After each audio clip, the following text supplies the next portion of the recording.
Francisco estava tão cansado que ele deitou no chão. Trabalho degradante. Isso aqui é que nós comemos aqui, ó. Uma cama improvisada com um pedaço de tábuas podres, né, e tijolos. Extremamente precária a situação aqui dos alojamentos. É um alojamento completamente improvisado, está completamente fora das normas de regulamentação, né? O que ele ofereceu em termos de salário para vocês, de moradia? Ele me chamou dizendo que ia pagar eu 1.000 conto por quinzena.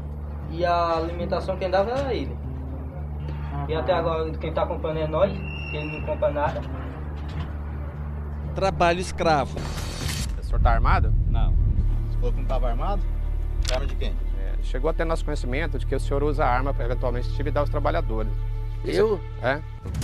Auditores vão a campo e flagram graves violações trabalhistas. Que nós trabalhamos, cara. Nós somos nordestinos, nós rala mesmo. Deputados pressionam o governo para mudar as regras de fiscalização. Eu não diria pressão, enfim, reivindicação.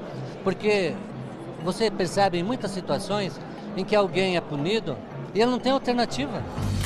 No Profissão Repórter de hoje, a polêmica que pode mudar o combate ao trabalho escravo no Brasil.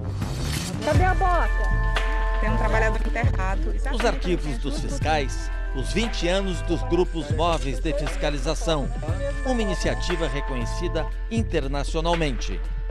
Que nome a gente daria para esse tipo de trabalho? De trabalhador que vive nessas condições abaixo do mínimo. A gente não atua de forma irresponsável, a gente só considera trabalhar na condição de escravo quando realmente as condições são inaceitáveis. Alguém na fazenda? Os bastidores da notícia, os desafios da reportagem, agora no Profissão Repórter.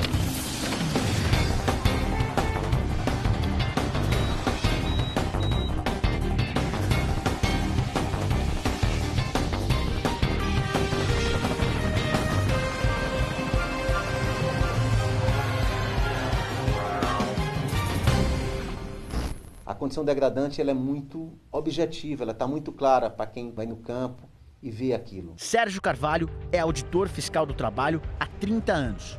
Hoje faz parte do grupo de fiscalização do Ceará. Com licença.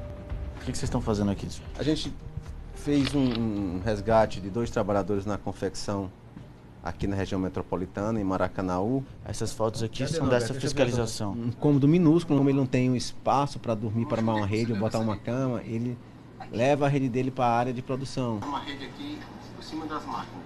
Não, afasta as máquinas.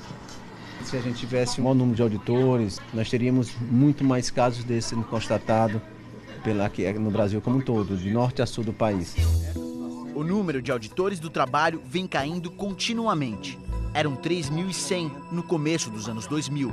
Hoje, são 2.300, uma queda de 25%. Eu acho que tudo pode ser melhorado, a gente não pode ter retrocessos. O conceito de trabalho escravo que nós utilizamos é um dos mais modernos no mundo, reconhecido por organizações internacionais. Aumentou o volume das críticas às mudanças na legislação brasileira sobre trabalho escravo. Essa portaria promove que é um retrocesso. Indicaram hoje a portaria do Ministério do Trabalho que dificulta o combate ao trabalho escravo. Nas novas regras, para caracterizar trabalho escravo, o fiscal precisa constatar a submissão do trabalhador sob ameaça de punição, com uso de coação, realizado de maneira involuntária. Antes, para caracterizar o trabalho escravo, bastava que fosse constatado trabalho forçado, jornada exaustiva, condições degradantes ou restrição de locomoção por razão de dívida. A Organização Internacional do Trabalho mencionou os riscos de o país sofrer retaliações no mercado global. Bom, essa aqui é a sua casa, né? Isso. A gente veio conhecer mais sobre a vida do Sérgio. Ele, além de auditor fiscal do trabalho, é fotógrafo, né?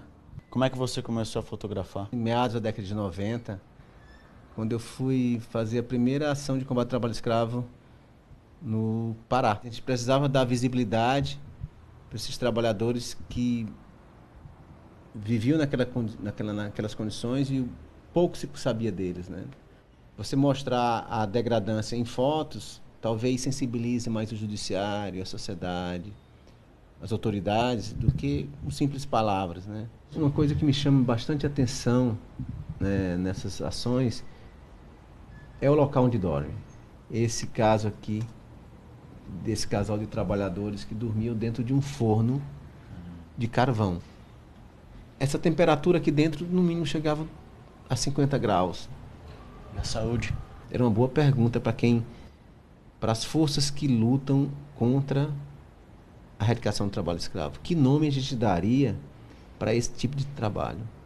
De trabalhador que vive nessas condições abaixo do mínimo. Não, esse aqui vai no caminhão, eu vou botar o caminhão dele na madeira. Sérgio participa dos grupos de fiscalização do trabalho escravo desde que foram criados na década de 90. Atento comboio, a gente está numa das regiões mais perigosas do Pará. Foi uma iniciativa reconhecida internacionalmente, que levava o Estado brasileiro a lugares onde raramente chegava. Já estão quanto é a idade do senhor? 78. 78, o senhor está trabalhando ainda aqui, senhor Alexandre? Está cansado, né? É o jeito. Entre os 50 mil trabalhadores libertados, gente como o seu Gastão, aos 78 anos, trabalhando para tirar o RG, dormindo no curral da fazenda. Olha, seu Zé, olha como é que ele está andando. Não, eu estou trabalhando aqui, vim para pagar essa quinzena para me ganhar meu dinheiro, para me acabar de ajeitar meus documentos. Tirar minha identidade e meu CPF.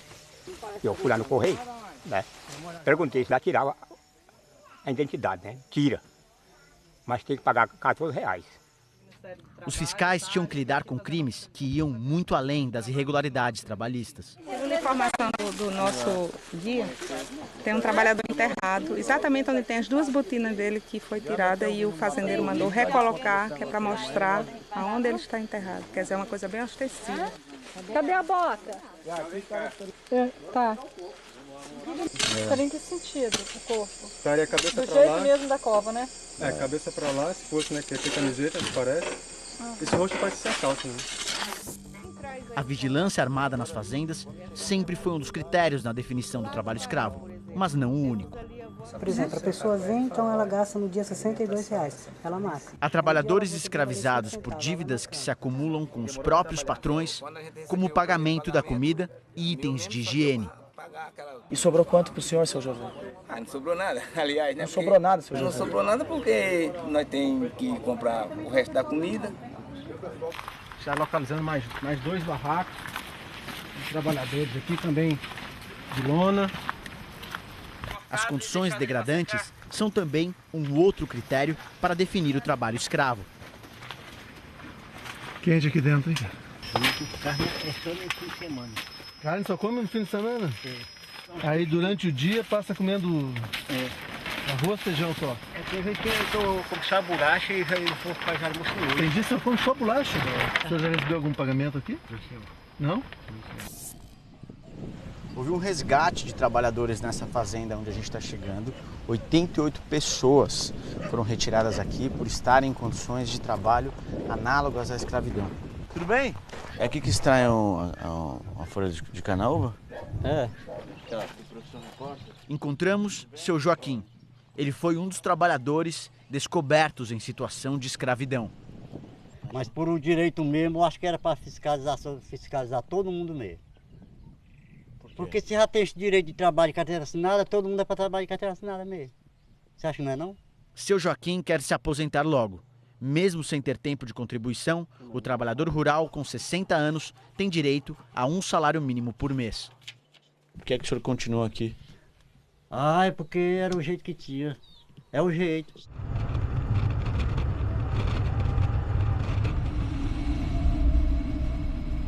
Oba! A gente está procurando algumas propriedades, algumas pessoas que já foram, onde já encontraram presença de trabalhador análogo à escravidão. A gente soube de um problema que o senhor teve em 2013 com isso.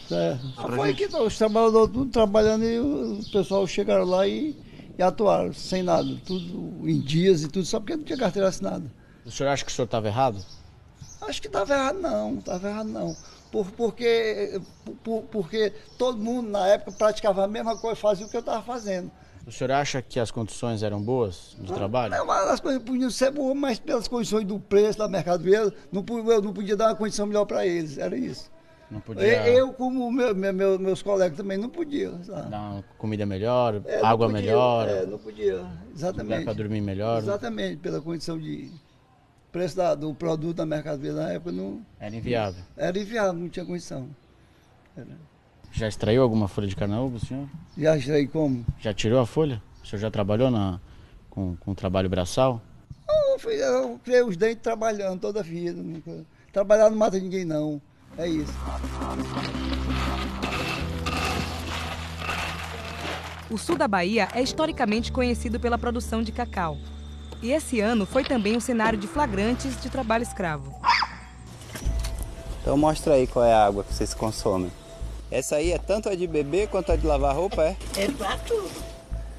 Muita alga, mosquito. A água que eles bebiam não era água potável. A água, inclusive, estava com girinos, né, que são filhotes de sapo. Não havia sanitário para esses trabalhadores. Eu estava pedindo por socorro. Nas minhas orações, dentro da lavoura, debaixo dos pés de cacaueiro, eu estava pedindo a Deus por socorro. André é um dos 10 resgatados pela fiscalização. Ele trabalhou 1 ano e meio na fazenda. E eu não saí antes porque eu não tive condição de pagar um frete para me locomover de lá para cá. Na média de 450 a 500 reais, né? Um frete de lá para cá. E eu não teria essa condição. O senhor ganhava quanto mais ou menos esse valor? Na média de 150 a 200 por mês. Por mês? Isso. Para sustentar... essas 4 crianças com a esposa e a minha pessoa. É feito um contrato com esse trabalhador onde se diz que ele vai receber metade da produção. Então, nos períodos de alta produção, ele até consegue tirar mais do que um salário mínimo. Mas no período de baixa produção, que geralmente se dá entre os meses de outubro e maio, ele não consegue tirar nem meio salário mínimo. E nesse caso, o que chamou a atenção da gente foi que é uma fazenda grande. Ela tem mais de 17 propriedades aqui na região. O proprietário é também dono de um shopping aqui na região, mas assim, o contraste entre a forma como ele gere alguns negócios dele e a forma como ele gere a atividade rural dele era muito contraditória. A gente tem, na verdade, a gente está fazendo uma matéria sobre trabalho escravo e a gente viu que o grupo Chaves, 2 fazendas tiveram resgate de trabalhadores. A mesma empresa já havia sido flagrada no ano passado com 120 trabalhadores em situação de escravidão. Tá. Como é que faz? Você quer voltar amanhã? Pode ser de manhã? Então, me deixa o telefone. Pouco depois, a secretária da empresa liga para nós. Ô, senhora Monique, a senhora pode vir aqui amanhã no grupo Chaves, mas assim, não vai ter ninguém aqui não, viu? Conversei com o diretor, eles não vão estar aqui, eles não vão se pronunciar. Eles não vão se pronunciar, então? Não. Nem nota, por e-mail, telefone? Não.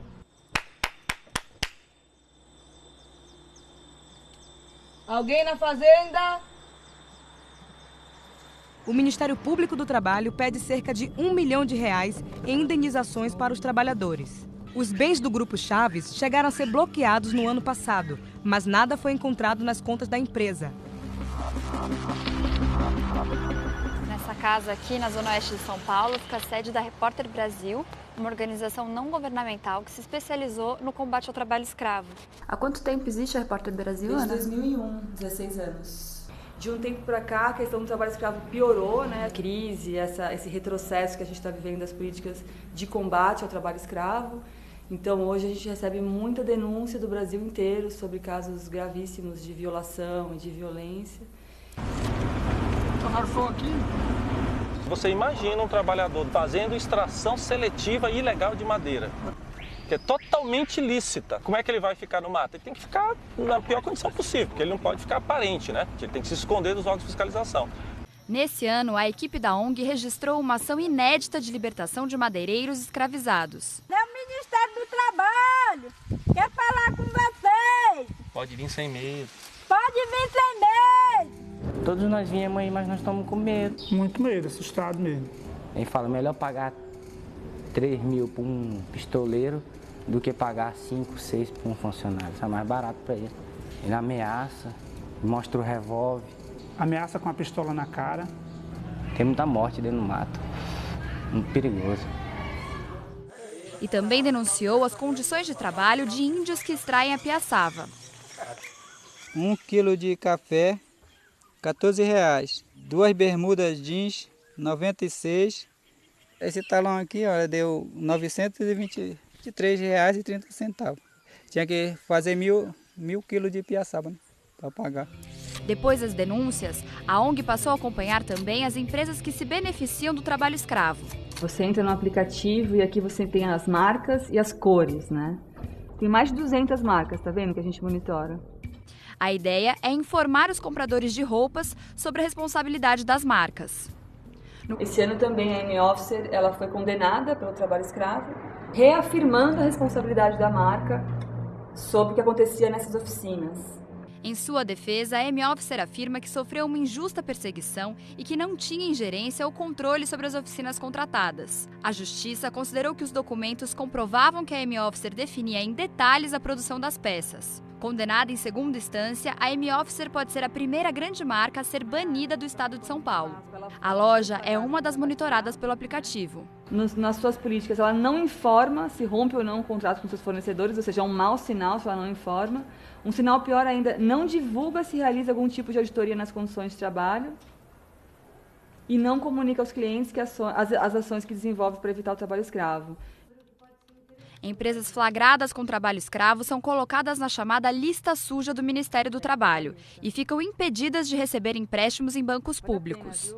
A lista ficou durante 2 anos suspensa por uma liminar do STF e durante esse período a Repórter Brasil e o Impacto entraram com pedidos de acesso à Lei da Informação para poder ao menos publicizar essa informação. Então durante 2 anos é como se a lista estivesse censurada. A gente chamava ela de lista da transparência, porque a gente não podia chamar de lista suja porque não era lista oficial, né? 349 empresas, né? Sim. Para o presidente do Sindicato dos Auditores do Trabalho, a lista suja está no centro das mudanças que o governo quer promover. Nós acreditamos que é esse o objetivo da portaria assinada pelo ministro do Trabalho. É dificultar a caracterização do trabalho escravo, esse que é objeto da exploração, principalmente daqueles que estão representados pela bancada ruralista no Congresso Nacional, para que eles não sejam inseridos na lista suja.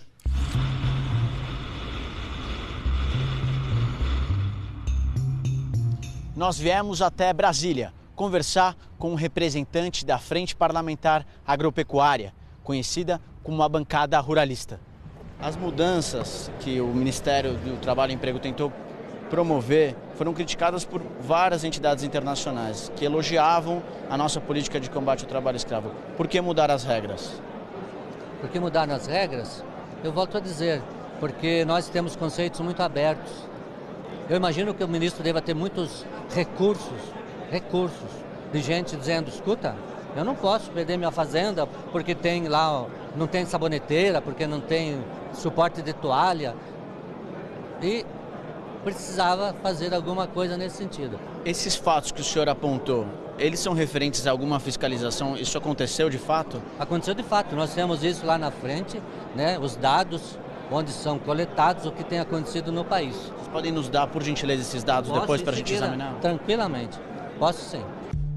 A Frente Parlamentar da Agricultura enviou para a nossa reportagem 9 exemplos de empresas fiscalizadas em 2011.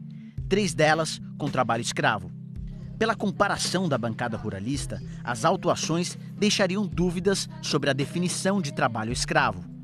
No entanto, auditores consultados por nossa equipe afirmam que os ruralistas não levam em conta as diferentes gravidades das autuações, que são descritas pelos fiscais em cada relatório.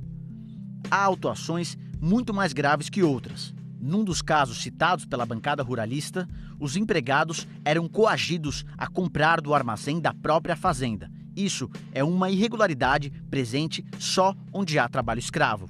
O deputado citou um caso de uma empresa autuada por falta de saboneteira. Mas ele ignora que a mesma empresa recebeu outras 44 autuações, incluindo falta de banheiros, condições precárias de alojamento, falta de água potável e trabalho sob risco de acidentes graves. Em plena fase de negociação com a base aliada para conseguir votos no plenário, Contra a segunda denúncia, a portaria que mexeu na fiscalização do trabalho escravo representou um agrado à bancada ruralista, que tem 200 deputados. O ministro da Agricultura admitiu a negociação com os ruralistas. Temos um momento confuso e a classe produtora resolveu levar essa reivindicação ao presidente e ele atendeu e nós só temos a comemorar isso. Eu não diria pressão, enfim, reivindicação, porque você percebe em muitas situações em que alguém é punido e ele não tem alternativa. Depois da portaria que alterou as regras de fiscalização, auditores protestaram em várias cidades do país. Eu já participei de umas 40 ações de combate ao trabalho escravo e dessas 40 ações, se fosse aplicada essa nova portaria do senhor ministro do Trabalho, apoiada pelo senhor presidente da República, praticamente nenhuma seria configurada como trabalho escravo. Roberto coordena a equipe de combate ao trabalho escravo em Goiás. A água que eles bebiam era água muito turva, sem a mínima potabilidade. As instalações sanitárias eram mato. Os locais para preparo de refeição eram improvisados.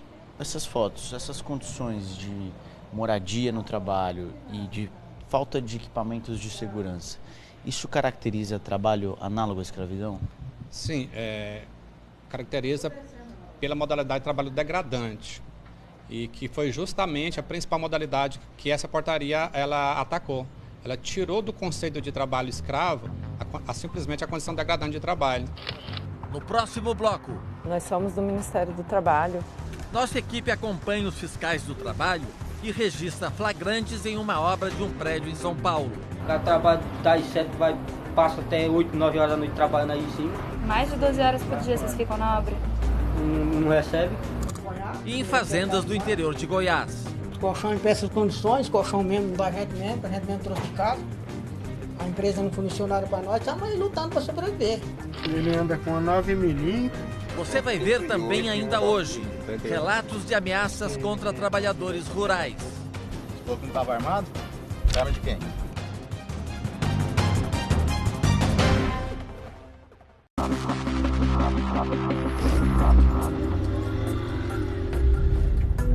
Para conhecer como funciona o trabalho dos auditores fiscais, a gente está no interior do estado de Goiás acompanhando uma operação deles de combate ao trabalho escravo, junto com o Ministério Público do Trabalho e com agentes da Polícia Rodoviária Federal.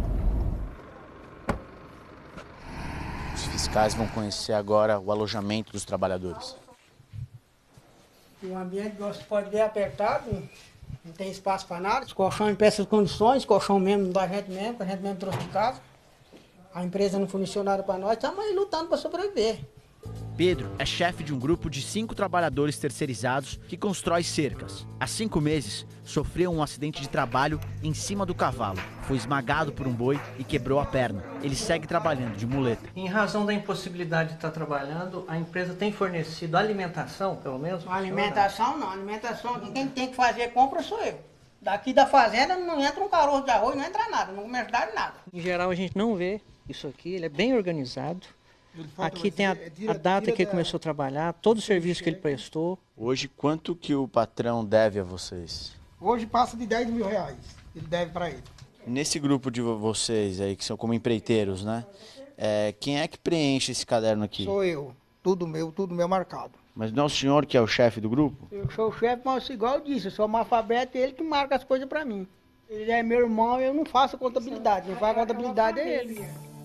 Os auditores fiscais procuram o proprietário da terra que está na fazenda vizinha.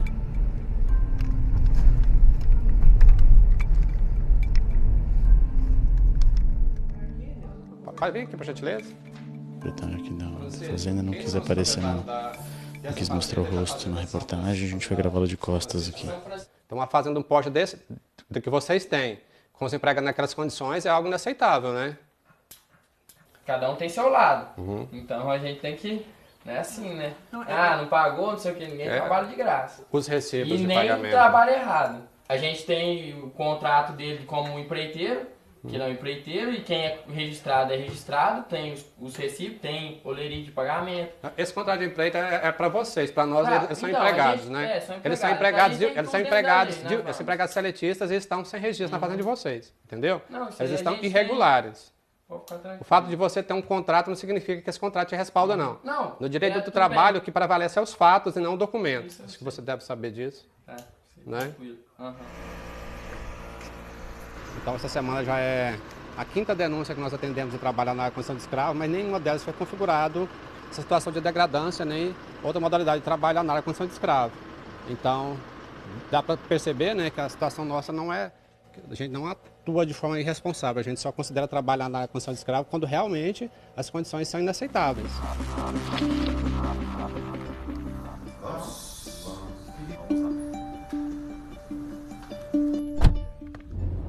Nós estamos verificando uma denúncia de aliciamento de trabalhadores de outras regiões do país, né? O aliciamento vai se configurar pelo deslocamento de trabalhador de um ponto para o outro do território nacional, né?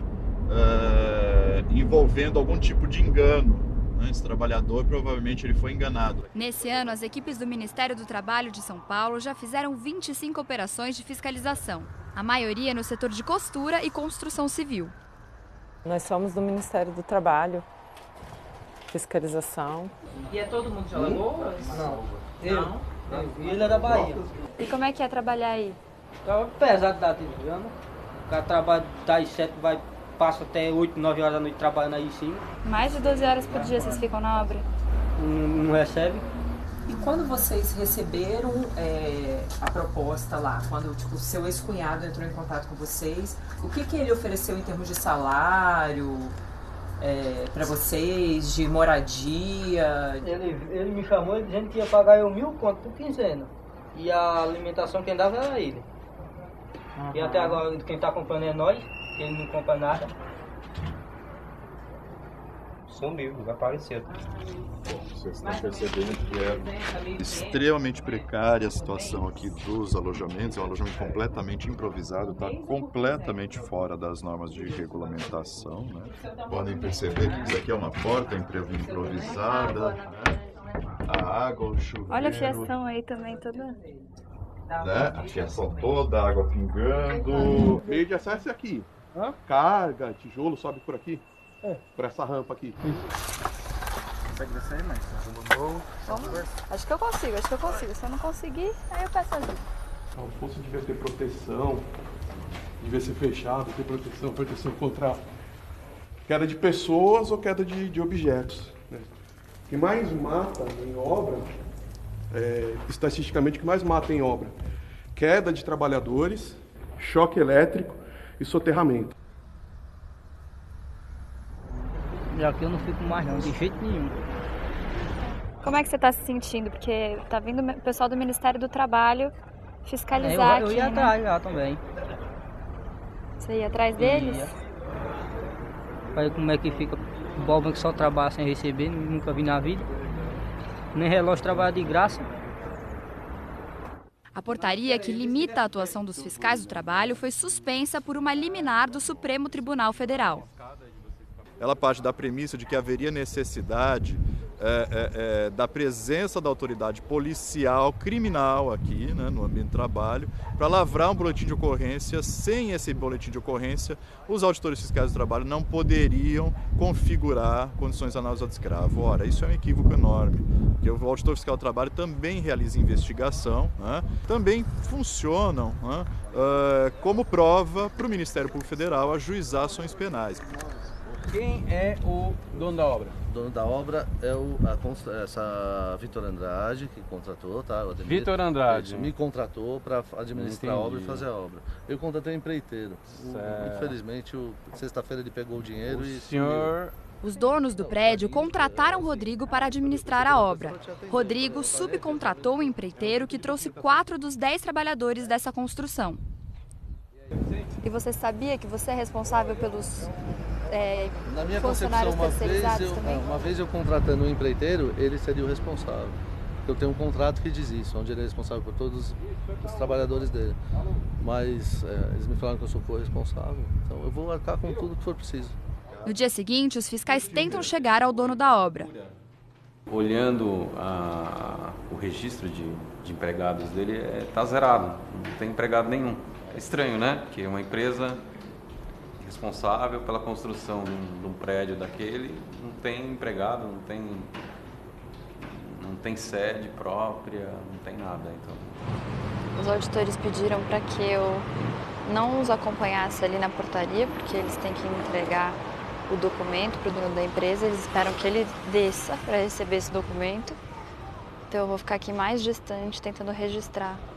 Já não conseguimos contato, né? O porteiro, enfim, reconhece que existe um senhor Ademir, registrado como proprietário aí do imóvel, mas ele chama, ninguém atende. Então, e também confirmou que não é um endereço comercial, que esse é um endereço residencial. É um endereço que ele informou para as autoridades como sendo a sede da empresa.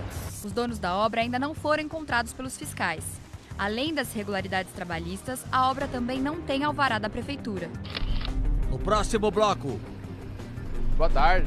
A caminhonete é da fazenda, a sua? Da fazenda. Os fiscais chegam a uma nova fazenda e encontram uma arma. Você falou que não estava armado? Arma de quem? O seu José Pires ameaçou vocês? E relatos de ameaças aos trabalhadores. Ele anda com uma 9mm. Com 38 e uma 9mm. 38 e 9mm. Você já viu a comida que os seus trabalhadores comem?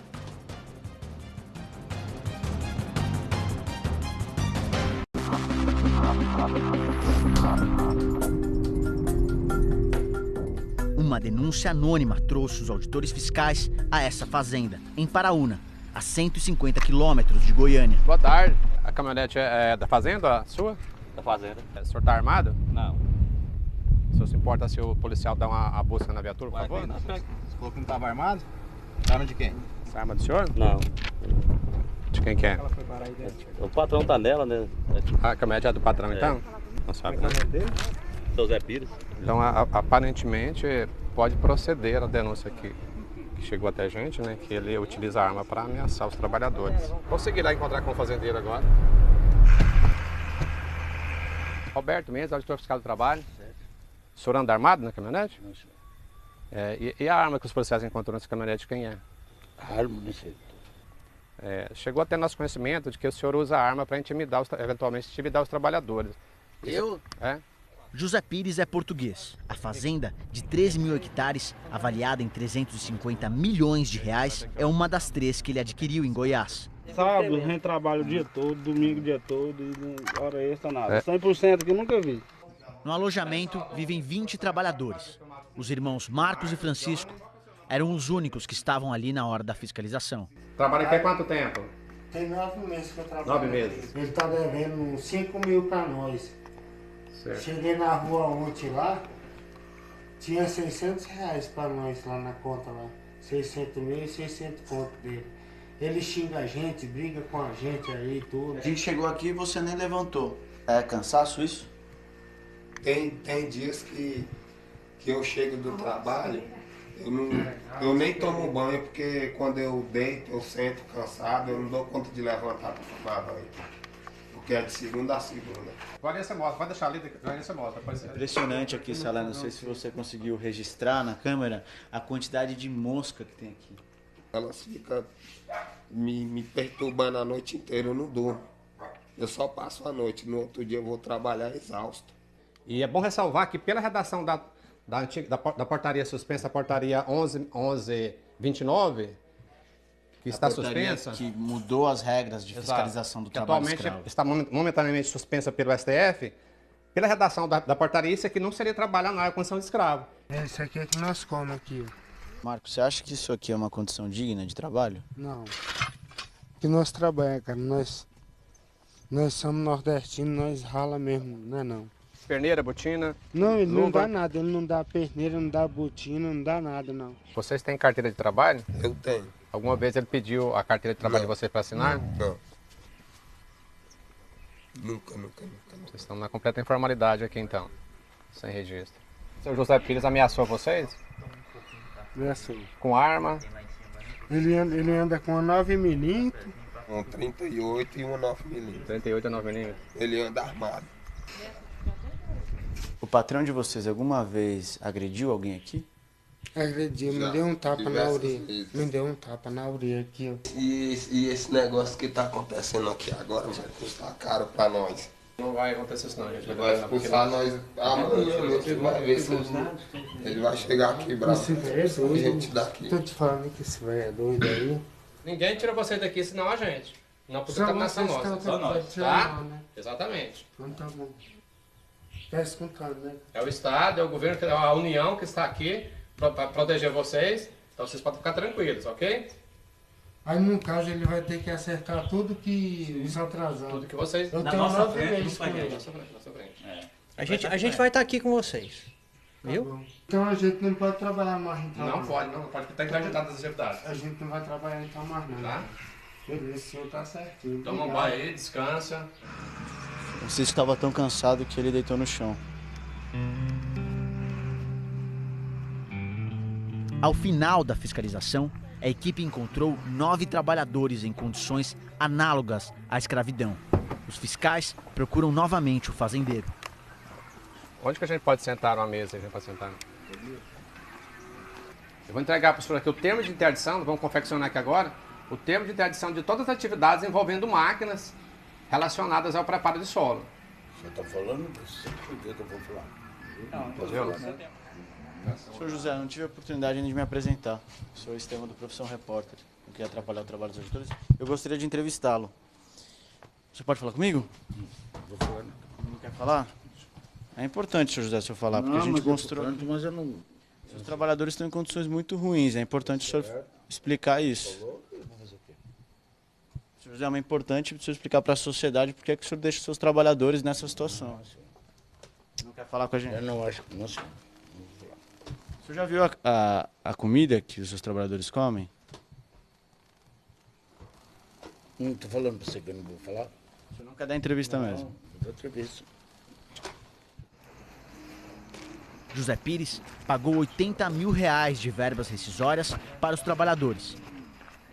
Foi achada uma arma dentro do veículo, essa arma é de uso restrito, ó, calibre 9mm. Ela foi encontrada com um funcionário da fazenda, ele alega que a arma não é dele, o dono da fazenda também alega que não é. Mas a gente vai conduzir ambos para que o delegado decida sobre quem tem a responsabilidade sobre essa arma.